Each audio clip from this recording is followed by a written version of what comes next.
Antes e depois da lei, um jeito diferente de assistir TV. Baixe agora mesmo o aplicativo do programa pelo QR Code que aparece em sua tela. E tem acesso a entrevistas na íntegra, versão de rádio, links relacionados ao tema e muito mais.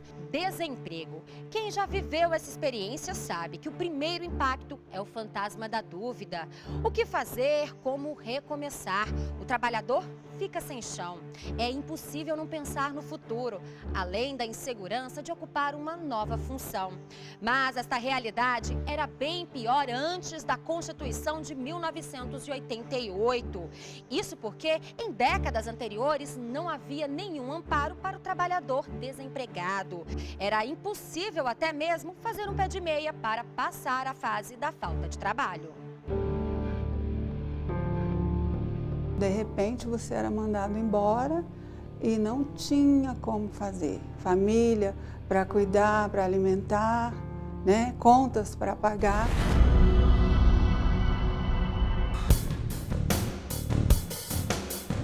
Uma situação delicada e muitas vezes desesperadora. A demissão, na maioria dos casos, pega o trabalhador de surpresa. Com Leia foi assim. Na década de 80, ela trabalhava com produtos de beleza. Leia lembra que chegou a ser demitida 5 vezes e que, na época, conseguir uma recolocação no mercado era complicado. Era muito difícil. É tanto que eu, como demonstradora de beleza, eu saí em domicílio fazendo limpeza de pele, maquiagem, para poder conseguir alimentar a minha família, ter um dinheirinho. Era muito difícil. A gente batia nas portas, não tinha quase esse negócio de currículo. Então você ia assim de cara a cara mesmo nos lugares para ver se conseguia uma recolocação e era muito difícil. Djalma também passou pela experiência do desemprego. Na década de 80, ele trabalhava como pintor em Anápolis, cidade a 60 quilômetros da capital, Goiânia. E lembra que naquela época o trabalhador tinha poucos benefícios. Olha, era muito difícil. Porque você trabalhava, a única coisa que você precisava era o seguinte, férias e se fosse demitido, fundo de garantia. Se tivesse tempo, bem, se não tivesse, saía uma mão na frente e outra atrás. E aí, se você recebia aquele acerto, pagava uma coisa, pagava outra, daí menos de 30 dias já não tinha mais nada. Djalma lembra que em 81, quando foi demitido da oficina onde trabalhava, o filho mais velho era pequeno e o mais novo tinha apenas 2 dias de vida. A mulher de Djalma não trabalhava e a família passou por momentos difíceis. Eu não entrei em desespero, assim, porque eu tinha uma grande parceira, tenho uma grande parceira do meu lado, que é minha esposa. Que eu fiquei, um dia que eu ficar, minha filha, não sei o que vai ser da nossa vida, não. Ela, calma, e procurei as oficinas de colega e tal, e ficava fazendo bico. Olha, tem coisa que eu não gosto nem de falar. Quando eu falo, eu me comovo. O meu filho mais velho, eu saía para procurar emprego e nada. Teve um dia que eu cheguei em casa, ele... Pai, não tem comida não, mamãe não fez porque não tem para fazer. Aquilo foi uma brincadeira, viu? Eu cheguei ao fundo do poço. Eu pensava isso, olha, por que parece, eu pensava, poxa, o governo devia ter algum tipo de auxílio para o desempregado. O que o seu Djalma e a maioria das pessoas não sabia era que esse auxílio pós-dispensa do trabalho já existia em alguns países do mundo. A ideia do seguro-desemprego surgiu na Inglaterra no início do século XIX. Essa ideia do Estado amparar o trabalhador desempregado surgiu na Europa, mais precisamente na Inglaterra, em 1911, e depois foi se espalhando. Na década de 30, praticamente todos os países da Europa já tinham uma forma de auxiliar os trabalhadores desempregados. No Brasil, a ideia de criar esse benefício surgiu em 1946, com a Constituição Federal, que previa um amparo ao trabalhador brasileiro que ficasse desempregado. Mas ele demorou para se tornar uma realidade e ser de fato implantado. Esse benefício da Constituição de 46, que foi uma Constituição muito democrática e voltada, né, com um cunho social mais forte, né, veio no bojo, vamos dizer, das transformações que já ocorriam no mundo, no sentido da consolidação do estado de bem-estar social, onde os sistemas públicos de emprego começaram a ser criados também. Então esse foi uma espécie de um embrião, né, que nasceu naquela época. Antes de 1946, os trabalhadores eles não tinham nenhuma proteção estatal para o desemprego. Quando eles, quando eles eram demitidos, eles simplesmente perdiam a renda, e aí o máximo que poderia acontecer é algum sindicato, esporadicamente, se mobilizava, e aí os trabalhadores empregados ajudavam a remunerar o trabalhador desempregado. Antes de 46 era assim. Em 1946 houve a primeira previsão sobre seguro-desemprego na Constituição Federal. Mas não passou disso, porque essa lei não foi regulamentada. Brasil na década de 40. O mercado e as relações de trabalho começavam a se estabelecer no país. Um período marcado pela oferta de mão de obra no processo de industrialização do século XIX. Mas a fase de ascensão foi interrompida por uma crise econômica no início da década de 80, onde muitas empresas foram obrigadas a fechar as portas e demissões em massa aconteceram. O número de desempregados não parava de subir. A década de 80, ela sucedeu o período do milagre econômico brasileiro, que ocorreu na década de 70, onde houve a criação de vários empregos, houve justamente um boom econômico. O Brasil cresceu muito naquela época. Nesta época ainda não existia o Fundo de Amparo ao Trabalhador, né? Havia uma grande incerteza quanto ao volume de recursos a ser gasto com esse benefício. E, por isso, os critérios de habilitação aos segurados eram bastante restritos. Não se tinha ainda uma ideia de qual seria esse impacto. Léia e Djalma perderam os empregos em uma época em que não havia nenhum amparo do governo em relação ao trabalhador desempregado. Para eles, foi um período da vida em que essa assistência era necessária e esperada. Na minha época, sair do emprego era correr atrás e contar com a sorte. Hoje não, você tem o seguro-desemprego, você tem os vale transporte, você tem auxílio alimentação, na minha época não tinha nada. E você ia viver daquilo que você recebeu a ser de conta, que não é grandes coisas. Faltava sim.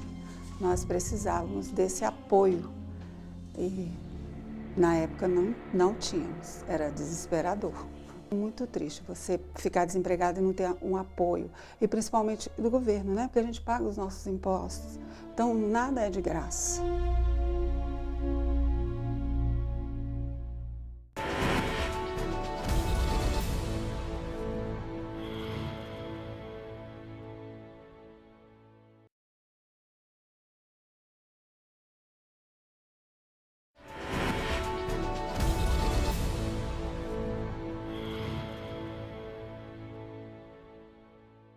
Dar uma respirada e segurar as pontas até uma recolocação. Um dinheiro temporário, mas que acaba ajudando nas contas da família em momentos de crise. É dessa forma que o benefício do seguro-desemprego, que é garantido por lei, ajuda o trabalhador brasileiro. Uma pequena ajuda que faz diferença, principalmente em momentos de crise. O seguro-desemprego é um benefício integrante da Seguridade Social, garantido pelo artigo 7º dos Direitos Sociais da Constituição Federal de 88 e tem por finalidade prover assistência financeira temporária ao trabalhador dispensado involuntariamente, ou seja, que foi demitido sem justa causa. Embora previsto na Constituição de 1946, ele foi introduzido no Brasil na década de 80, por intermédio do Decreto-Lei nº 2.284, de 10 de março de 1986. E regulamentado pelo Decreto número 92.608, de 30 de abril do mesmo ano. Em 1986, né, o mercado informal era superior ao mercado formal, né? Isso vigorou até 10 anos atrás. Acho que havia uma dificuldade de institucionalização, uma dificuldade também de olhar o mercado de trabalho como um fator de estabilidade social. E em 1986, essa preocupação social sobreveio, e foi quando se colocou o seguro-desemprego em pauta. Funciona assim. Ao demitir um funcionário sem justa causa, a empresa deve fornecer ao trabalhador 2 vias do formulário para que ele possa dar entrada no seguro-desemprego. Com o formulário e os documentos pessoais em mãos, o trabalhador deve ir a um dos postos de entrega do Ministério do Trabalho para fazer o pedido. O seguro-desemprego, ele é devido quando existe a rescisão contratual sem justa causa e de iniciativa unilateral do empregador. Portanto, se o empregado afasta-se voluntariamente do serviço, é dele a iniciativa da rescisão, ou até mesmo se ele adere a um programa de rescisão motivada e complementar, especial, normalmente denominada PDV ou PDI, ele não tem direito ao seguro-desemprego. E, finalmente, se o empregador não entrega as guias para a obtenção do seguro-desemprego, o empregador fica compelido ou pode ser compelido a pagar a indenização correspondente. Stênio foi demitido, agora está atrás de um novo emprego. Enquanto não acha uma nova oportunidade no mercado, conta com o seguro-desemprego. A intenção é não ficar dependendo dele, né? Por mim, eu achava melhor nem receber a primeira parcela, antes disso já está com um emprego novo, seria bem melhor. Os documentos exigidos para dar entrada no seguro são o requerimento nas 2 vias, verde e marrom, cartão do PIS/PASEP, acompanhado pelo extrato atualizado, ou cartão do cidadão, carteira de trabalho, termo de rescisão de contrato com a empresa e os 2 últimos contra-cheques, além de comprovantes de depósito do FGTS. Os postos do Ministério do Trabalho e Emprego estão espalhados por todo o país, localizados tanto nas agências estaduais como nas municipais.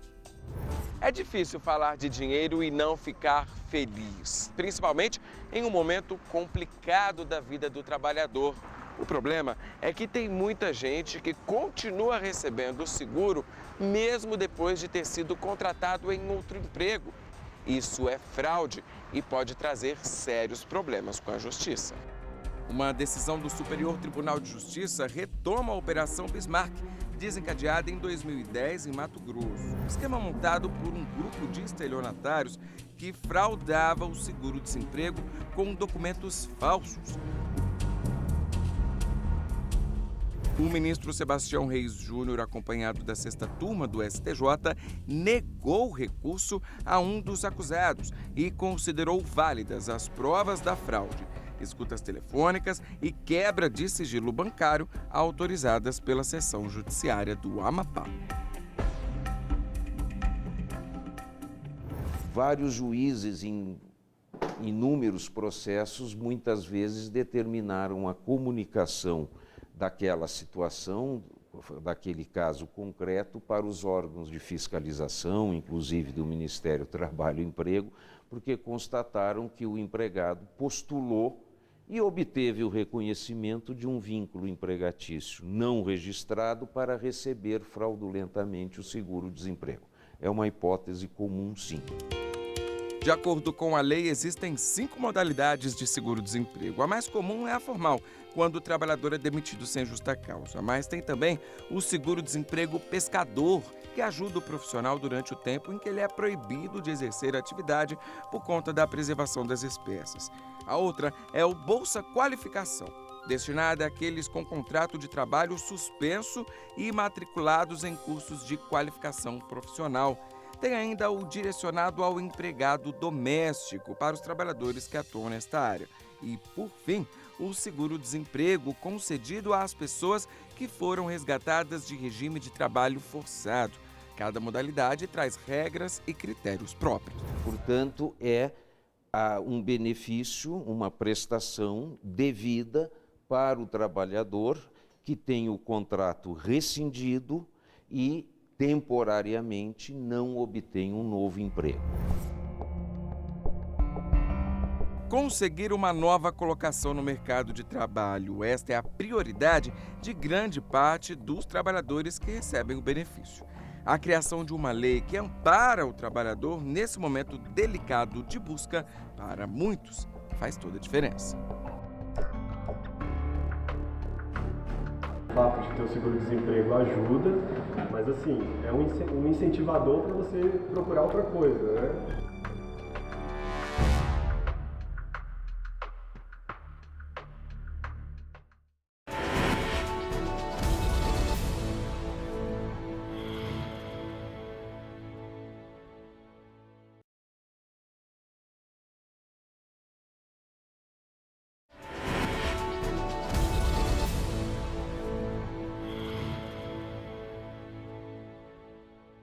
Com o desemprego em alta e períodos de recessão, o governo tomou várias medidas para assegurar o pagamento do seguro-desemprego. Entre elas, a Lei de 1990, que criou o Fundo de Amparo ao Trabalhador, o FAT, para dar maior estabilidade ao benefício e garantir que ele não fosse cortado. Recentemente, houve a necessidade de uma nova reformulação nas regras do seguro-desemprego. Corte de despesas e aumento na arrecadação. Uma medida emergencial do governo para sair do vermelho em 2015 e arrumar as contas públicas. Com o advento da Lei 7998, que regulamentou o artigo 239 da Constituição, que criou o Fundo de Amparo ao Trabalhador, criou um conselho, isso deu uma estabilidade muito maior ao benefício do seguro-desemprego e em pouco tempo, né, com a flexibilização dos critérios, essa nossa cobertura, até pouco tempo atrás, chegou a 75%, né, dos dispensados sem justa causa. Então, é uma diferença bastante grande. Várias dessas ações afetam os benefícios da Previdência Social e, portanto, diretamente os trabalhadores. Desde a publicação em dezembro de 2014, a medida provisória 665, que altera a Lei do Seguro-Desemprego, passou por diversas modificações na Câmara e no Senado. Com tantas idas e vindas dentro do Congresso, a medida só virou lei em junho deste ano. A nova lei altera 2 artigos da Lei de 1990. As modificações afetam basicamente quem vai pedir o seguro-desemprego pela primeira ou segunda vez. A partir da 3ª solicitação, as regras são praticamente as mesmas. Vamos às modificações. Para ter direito ao seguro-desemprego pela primeira vez, as regras estão mais duras. É preciso ter trabalhado por pelo menos 1 ano. Antes eram 6 meses. Comprovados os 12 meses, o trabalhador terá direito a receber 4 parcelas. Acima desse prazo estão garantidas 5 parcelas. As principais mudanças se referem à ampliação da exigência de tempo de emprego. A regra anterior dizia que o empregador tem direito ao seguro-desemprego, tendo trabalhado 6 meses nos últimos 36 meses. E o que variava a partir daí era apenas o número de parcelas. Se ele tinha 12 parcelas, eram 4, se tinham 12 meses, eram 4 parcelas, se tinham 18 meses, eram 5 parcelas. A partir do segundo pedido, diminui as exigências para receber o seguro. 9 meses de registro dão direito a 4 parcelas. Para receber 5, deve-se ter trabalhado no mínimo 2 anos. No caso de um terceiro pedido de seguro, 6 meses de trabalho darão direito a 3 parcelas. Para 4 parcelas, são 12 meses trabalhados. E para ter direito a 5 parcelas, o trabalhador precisa ter, no mínimo, 2 anos de carteira assinada. Isso vai impactar muito quem pede o seguro-desemprego pela primeira vez, principalmente. Aquele trabalhador que recém-chegado ao mercado formal, né? Então, por isso mesmo, esta regra atinge mais os jovens, porque é natural que os jovens tenham uma rotatividade maior no mercado de trabalho, tenham menos tempo de emprego. Como vimos, as alterações na lei deixaram o acesso ao seguro-desemprego mais restrito. Agora é necessário comprovar mais tempo de trabalho em carteira. Mas, bem antes disso, é preciso trabalhar e conseguir uma vaga no mercado de trabalho está cada vez mais difícil. No Brasil, as estatísticas revelam um cenário nada animador.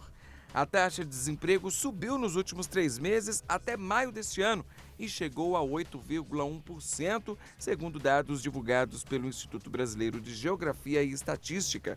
A taxa é a maior da série histórica, que começou em 2012, segundo o IBGE. No mesmo trimestre do ano anterior, o índice ficou em 7%.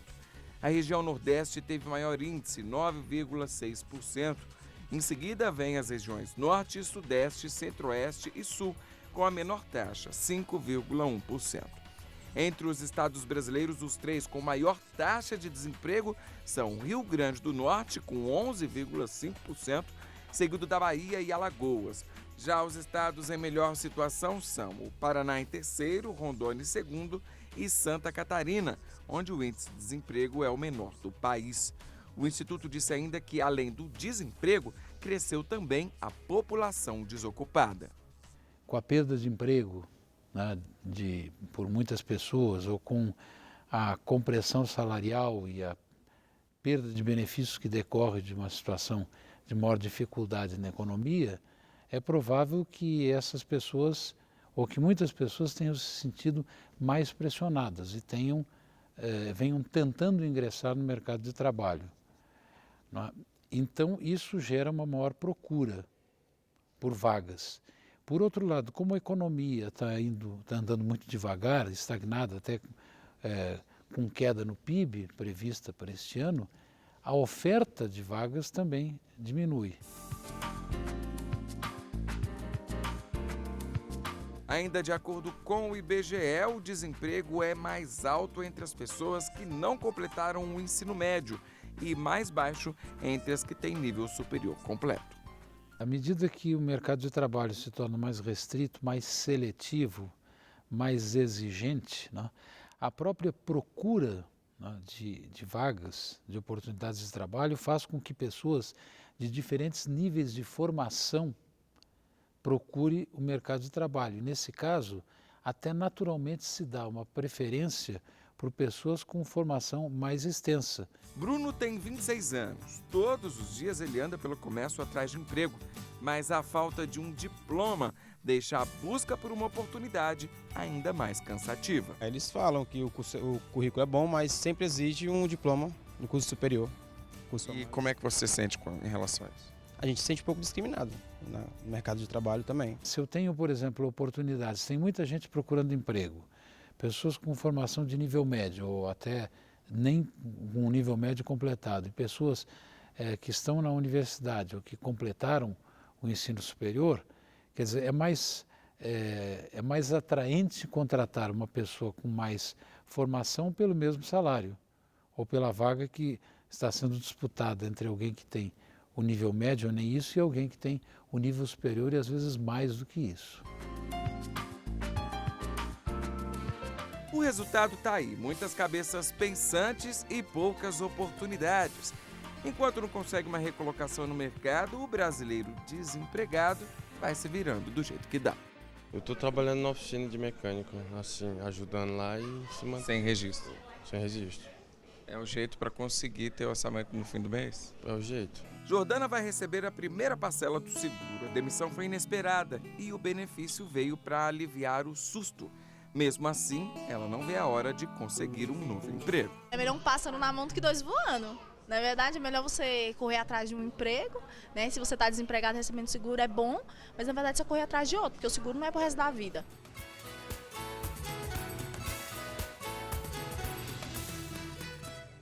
Antes e depois da lei. Aqui você acompanha os direitos e deveres do cidadão, os passos da justiça e as decisões que mudaram histórias de vida. Nós temos um encontro marcado na próxima semana. Participe! Mande um e-mail para antes e depois da lei, @stj.jus.br. E não se esqueça, a sua participação é muito importante para nós. Eu fico por aqui, obrigada pela sua companhia e até o próximo programa.